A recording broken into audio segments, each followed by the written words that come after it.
Hello, everyone. Good afternoon to all. I'm Shagoofa Talat, Assistant Professor Law in working in IIMT group of colleges. Today, I'm going to deliver a lecture on the topic labor law recent amendments. So I want to so I so I want to just firstly give you a brief introduction about the labor legislation. As we all know, labor legislation in India grew with the growth of the industry. And in the 18th century, India was not only a great agricultural country, but also a great manufacturing country, right? But the British government always discouraged the Indian manufacturers and always encouraged the rising manufacturers of England because their policy was to make Indian people grow only raw materials. The British operation in India, so this British operation in India continued for a considerable time, which led to the growth of the Indian nationalism. And obviously, nationalism has an economic aspect which in our country was reflected in the urge for economic reforms and industrialization. And thus, in 20th century, the national movement took a new turn, and there was a common demand for the Indian goods. Then thereafter, a non-cooperation movement known as the Swadeshi movement, as you have all heard about, you have all read in your history subject in your schools that a non-cooperation movement was started during the era of the during the that pre-independence era. So this movement was started, which was basically led by the Mahatma Gandhi ji. It was started and which urged the people to use goods made in India and to boycott the foreign goods. So this moment synchronized with the period of economic crisis and gave rise to industrialization. So the leaders of the groups, they encourage the Indians to make to buy only the Indian goods, the khadi products, and to boycott all the foreign goods. And but this non-cooperation movement has given rise to the industrialization. Thus, from 1863 onwards, a number of acts were passed. For example, the Factories Act was passed in 1801. The Mines Act was passed in 1901. And the most important act which passed to protect the interest of workers was Workmen Compensation Act 1923. All right. I would like to quote some other social security legislation which were prevalent in that time. These are, for example, Employees State Insurance Act 1948, Employees Provident Funds Act 1952, and Maternity Benefit Act 1961. There were also laws which were made to regulate the labor management relations. They are number one, Industrial Disputes Act 1947, Trade Union Act 1926, and Industrial Disemployment Act 1946. All right. There were some labor legislations which were also enacted to ensure labor welfare and minimum standards. These are number one, the Factories Act 1948, number two, the Minimum Wages Act 1948, number three, the Payment of Wages Act 1936, and the Payment of Bonus Act 1965. Thus, in India, a number of labor and industrial legislation have been enacted to promote the condition of the laborers, keeping in view the development of industry and the national economy. Now, I would like to discuss the meaning and nature of the labor law. As you all know, labor law is the area of law which signifies the relationship between a worker, trade union, and the government at large, right? It plays a major important role in protecting the rights of labor, their union, the wages, and moreover, building a link between the government and workers. It is a protective code for laborers, workers, employees to make them aware of their rights and also to establish a standard law making labor work practice. Okay.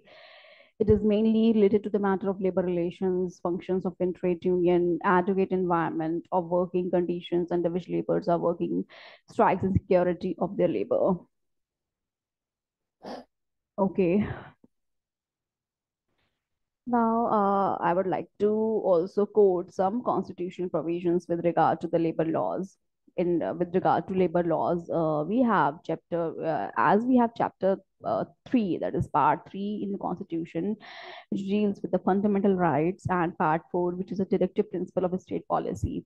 These fundamental rights are the rights which are given to the citizens and which are enforceable by law, and the directive principle of state policies are given to the uh, are for the state to implement them, right? And they are not directly enforceable by court of law, but they act as directives for the state, so that uh, they can take aid of it to enforce some fundamental rights, right?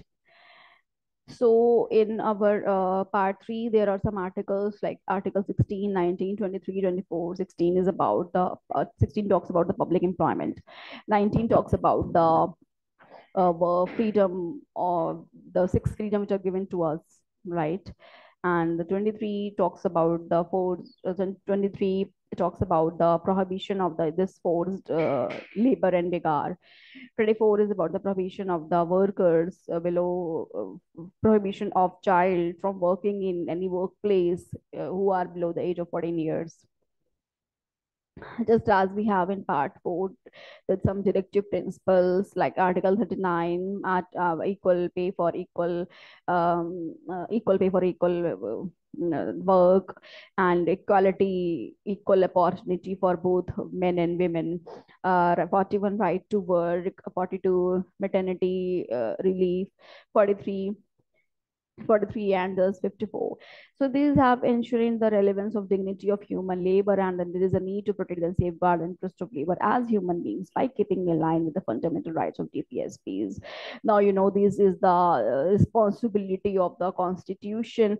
Guarantors, constitution saviors, so always to maintain a harmonious construction between both the fundamental rights and the directive principles, means there should be always be a there should always be a conclusion that over any matter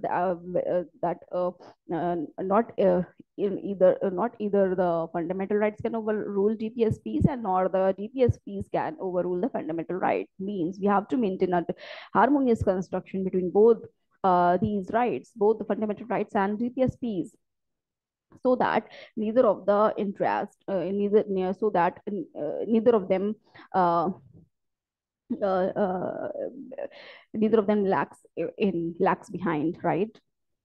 And if we talk about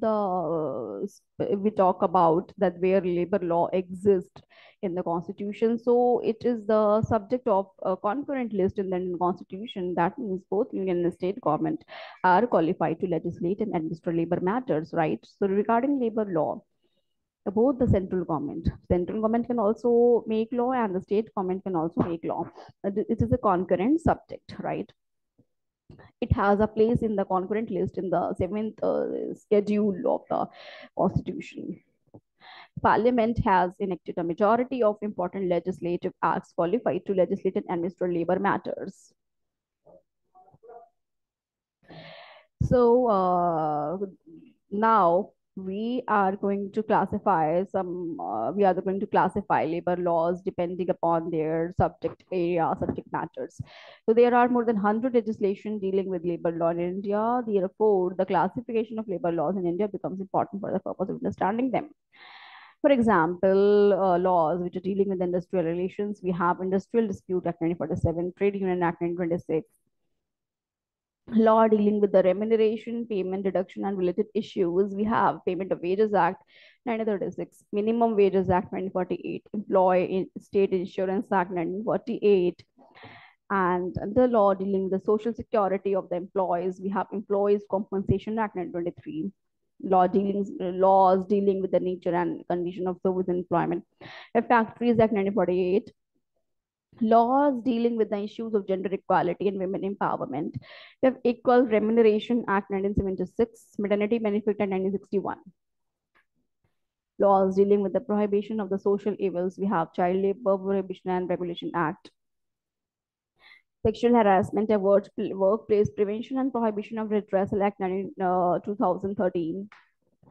Now, We have these many acts, as you have seen. We have a majority. We have more than 100 legislation regarding labor law prior to independent. Even after independence, we are following these labor laws. Right before 2019 and 2020, when these labor laws were ordered to be codified into four codes. And even in the curriculum, in the syllabi of our uh, courses, we study these laws, right? So but suddenly there was a need arose to codify these labor laws, because these are more than 100 legislations. And what happens, this create confusion, chaos, very, unflexibility. So there was a need for the labor law reforms, right? So when was the first step which was taken to reform it? The first step was took by the Second National Labor Commission on Labor 2000 in 2002, and the NCL in 2002, right? So, as we know, labor law is in the concurrent list of the constitution. Both parliament and the state legislatures can make laws regarding labor. And we know there are over 100 state and 40 central laws regulating various aspects of labor, such as resolution of industrial dispute, working conditions, social security, and wages. In 2002, the Second Labor Commission on Labor found these legislation to be complex and with archaic provisions and inconsistent definitions. So, to improve ease of compliance and ensure uniformity in labor laws, the NCL recommended a consolidation of central labor laws into broader groups such as industrial relations, wages, social security, safety and welfare, and working conditions. Okay. In 2019, the Ministry of Labor and Employment introduced four bills or labor codes to consolidate basically on the first priority basis 29 central laws. The central government proposes to replace 29 existing labor laws with four codes. And the very objective is to simplify and modernize labor regulation. The major challenge in labor reform is to facilitate employment growth while protecting workers' rights. Okay, uh, there should be we should reform the labor law in such a manner that there should be no hindrance in the growth of the employment, while we have also the duty to protect the right of the workers. There should be no hampering in the rights of workers. So these codes regulate basically wages, industrial relations, social security, and occupational safety, health, and working conditions. The Second National Commission on Labor (NCL) recommended consolidation of central labor laws, as it observed that there are numerous labor laws both at the center and in its states. Right. Further, labor laws have been added in a piecemeal manner, which has resulted in these laws being ad hoc, complicated, mutually inconsistent with varying definitions. And there were outdated clauses. There were definition of a single term, the different definition, varied definitions of a single term in various acts, and which related to chaos and which was very, very it created too much complications. So there was an urgent need to codify these labor laws to some single code who can declare one definition for all, one a simplified form of provisions for all the common aspects. For example, if we see, there are multiple laws each on wages, industrial safety, industrial relations, and social security. And some of these laws even cater to different categories of workers, such as contract labor, migrant workers, and others are focused on the protection of workers in specific industries, such as sign workers, construction workers, sale promotion employees, and journalists.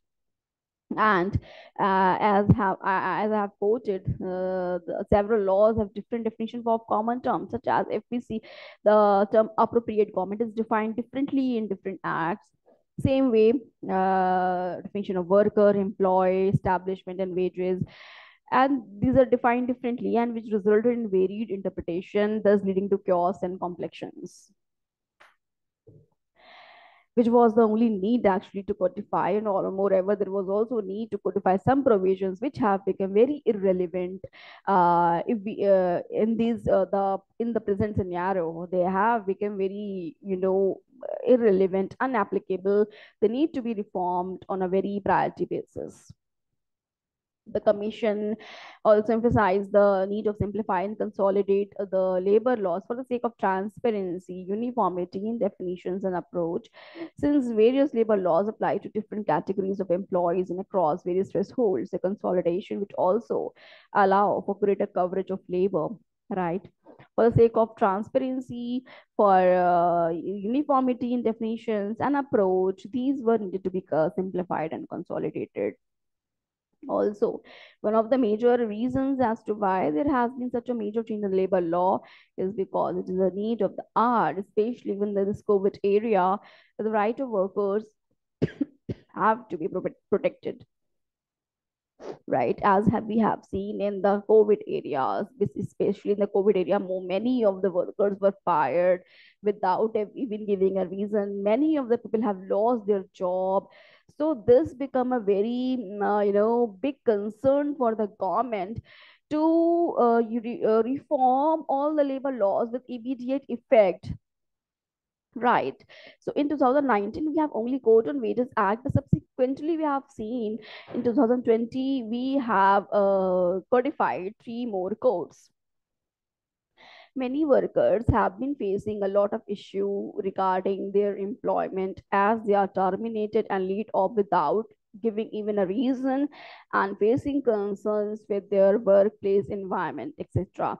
Therefore, it is important for laws to be amended along with the development of the labor for the smooth functioning of the economy, right? There was it was important to there should be development of the worker also, and for the economy should also function smoothly. Both the aspects should be taken into concern, right? Moreover, consolidating all the labor laws with regard to the labor laws is easy to follow, and there is no confusion as to the applicability of the laws too. Right. So we have to consolidate all the labor law in such a manner that there should no confusion creating over the applicability of the laws. So there were new the four new labor codes which have been enacted. I'm going to give a brief intro of that for labor codes, right? So first of all, as we've already discussed, that the root of the idea of the consolidated labor codes goes back to the June 2002 report of the second National Commission on Labor. The second National Commission on Labor 2002 has recommended that the central labor laws should be integrated into groups like, firstly, industrial relations, secondly, wages, third, the social security, fifth, fourth, safety and the welfare and working conditions. The diverse labor laws were thus consolidated into four codes. These four codes are, we have number one, we have Code on Wages Act 2019. Second, Occupational Safety, Health and Working Conditions Code 2020. Then there is Industrial Relation Code 2020, and there is the fourth and the last one, the Social Security Code 2020.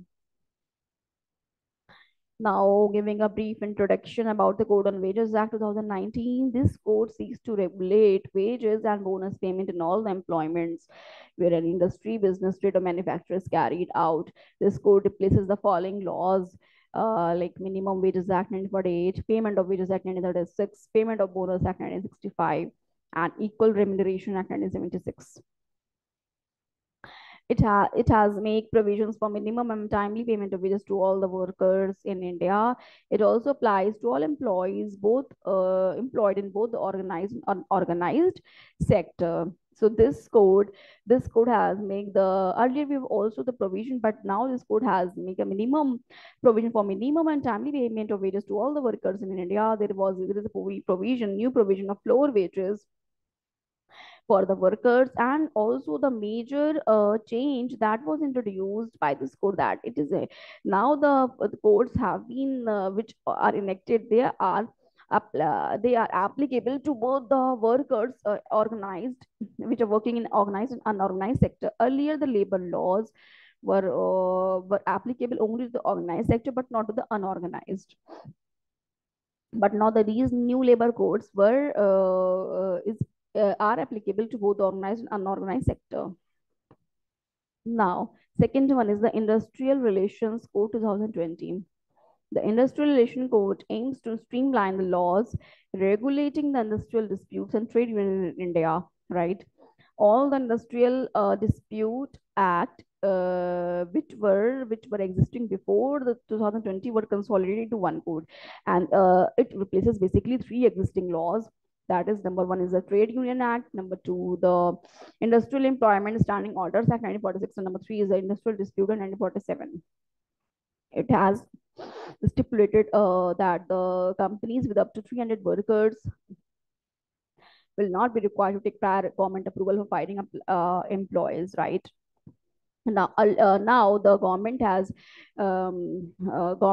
given permission to the employer to they hire up to 300 employees, and they can fire them easily without giving reason. They can so now by the introduction of this code, on the first hand it increases the employment opportunity for the workers, and on the second hand it also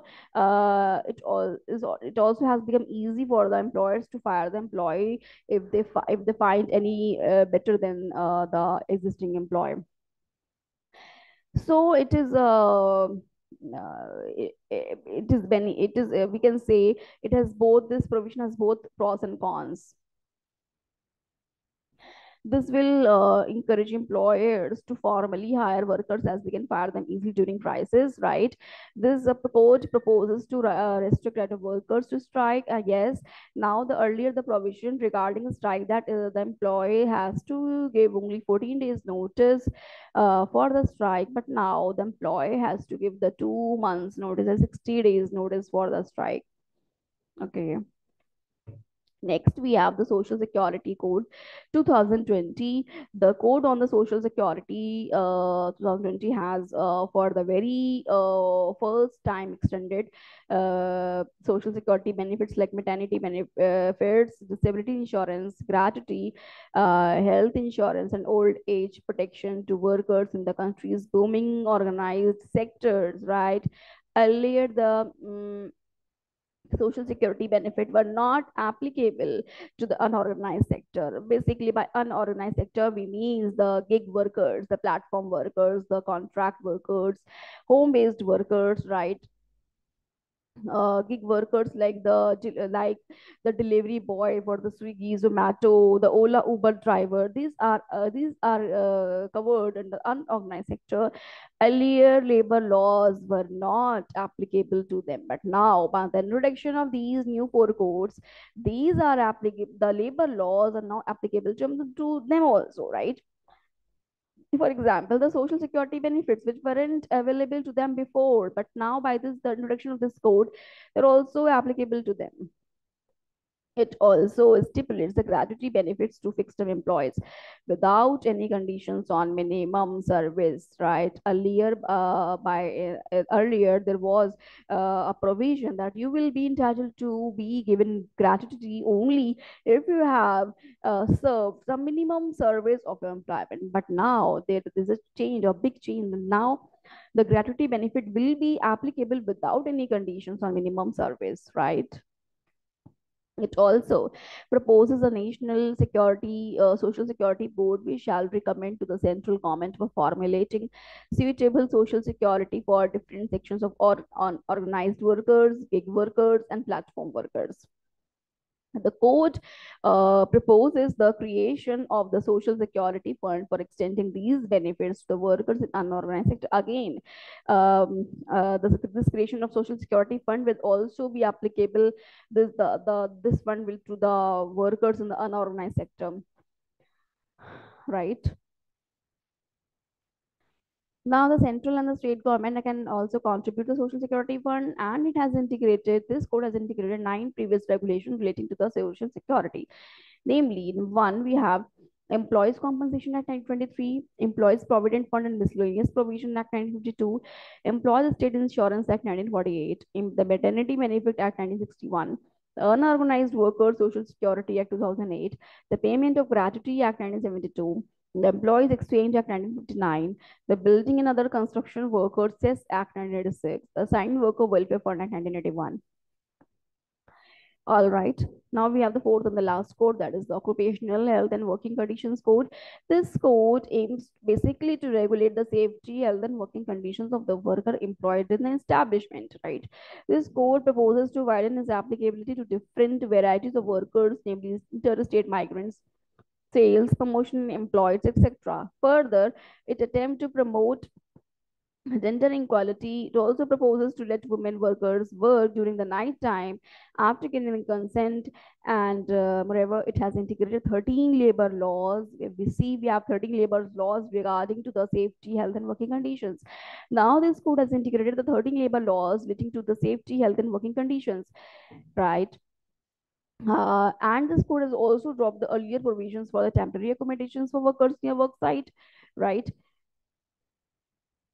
Now, this is all about this code. Now we will see what are the concerns regarding the existing labor laws and why and what is the present concern regarding these code. As we know, these four codes have not been implemented yet, although they have been formulated, but they have not been implemented yet, right? Still we are uh, still we are in we have these old we are have been regulated by the old the existing labor laws. So we will see what are the concerns why these labor laws have not been enacted yet, have not been implemented. So many experts and labor union bodies, they have deemed across the country, they have deemed these labor codes to be highly anti-worker and pro-employer in nature. uh, they are of the view that these codes, there are more of the anti-worker in nature, and they're and pro-employer, favoring the employer more, and not favoring the workers, right, too much.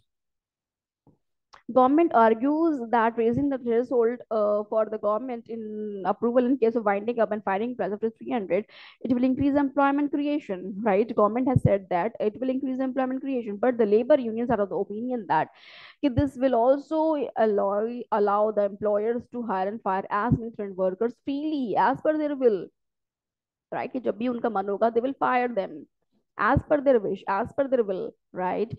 So कहीं ना कहीं ये worker के हित में नहीं है. All right. Furthermore, by increasing the strike notice period to the 60 days, the negotiating power of the union have been diminished. This has made difficult to the workers to collectively agitate against the wrongful practices of the employers, and in fact has yielded more power in the hands of the industrial establishment, right? It has made difficult for workers to agitate against the wrongful practice of the employment by increasing the notice period from 14 to 60 days, right? Obviously, it will be difficult to agitate against the wrongful practices, and moreover, employees are not able to do strike in a very, it has become somehow difficult for them. Another drawback which is emerged is for the workers from the unorganized workforce.